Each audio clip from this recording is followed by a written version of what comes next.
I again go back to the founding of the Tata Group, and you're talking about labor laws. In Tata Steel was one of the first organizations in the country, and to lead the 8-hour work schedule for workmen, to talk about crashes for young women back in the early 1900s. I think a lot of, and it's not for a moment taking anything away from the different business groups. A lot of different business groups have a similar philanthropy or a similar philosophy which goes beyond CSR. I mean, to take a couple of points that the Tata Group has taken upon itself. You spoke about how we shouldn't restrict ourselves to just CSR. Tata Global Beverages, and you may be aware, has run a very powerful campaign. I mean, a couple of them. First was the Jago Day, and then the Power of 49. And this is what businesses, this is the way how businesses are today, leveraging the fact that there is need for,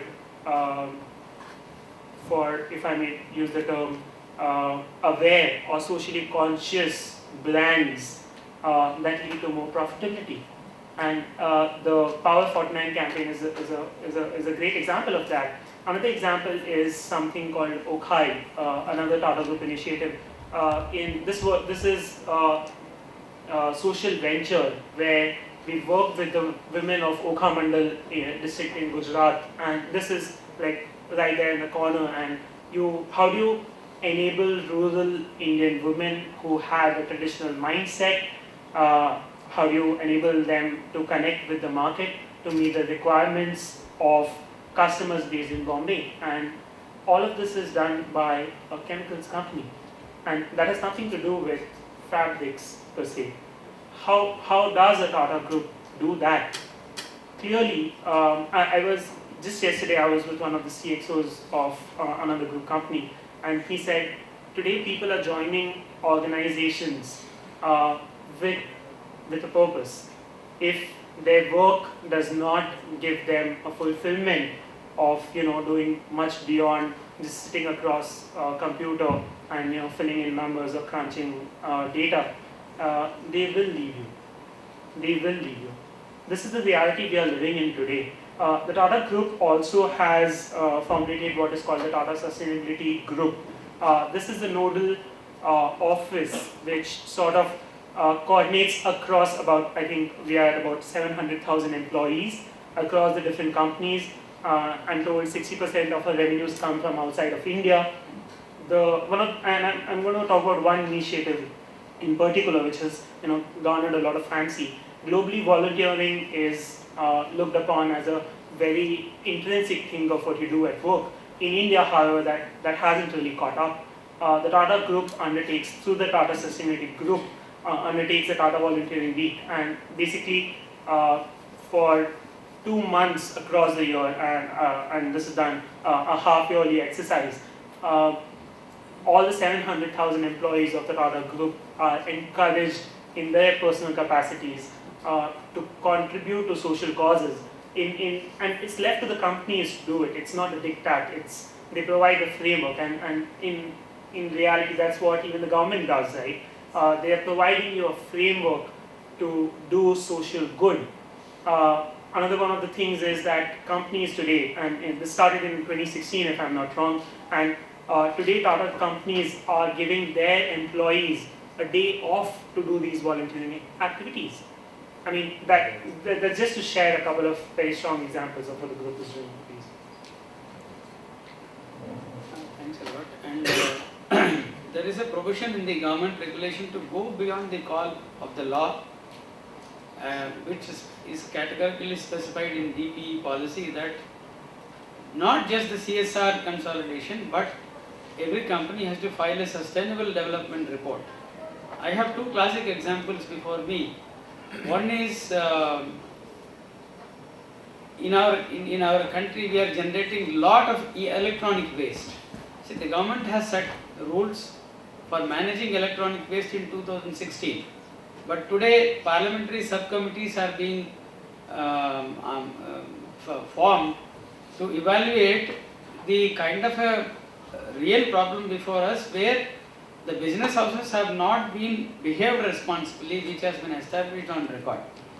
So, another classic example is parliamentary subcommittees are examining how the electronic waste is not recycled and pushed into the unorganized sector, where child labor is deployed for disseminating, dismantling the electronic waste, and the hazardous components in the electronic waste are even spreading to the water bodies in the urban and semi-urban localities, and it is passing on to the food chain even.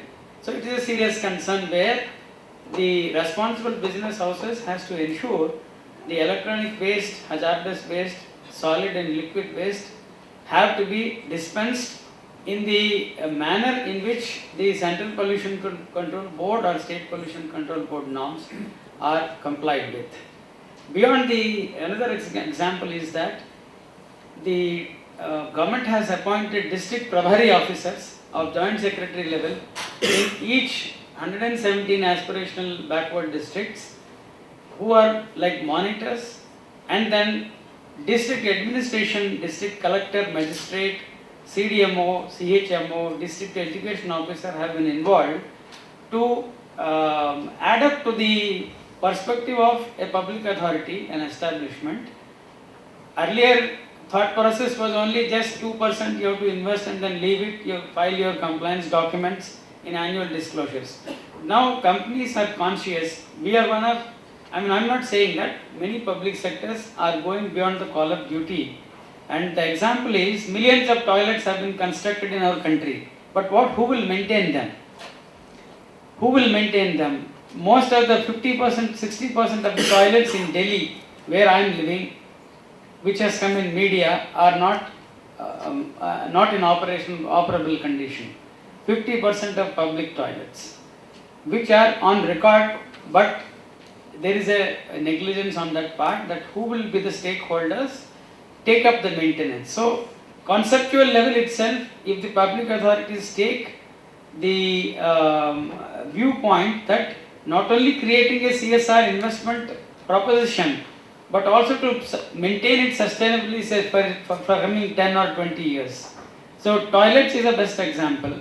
Secondly, there are certain public sector establishments which are going beyond the call of their business operations.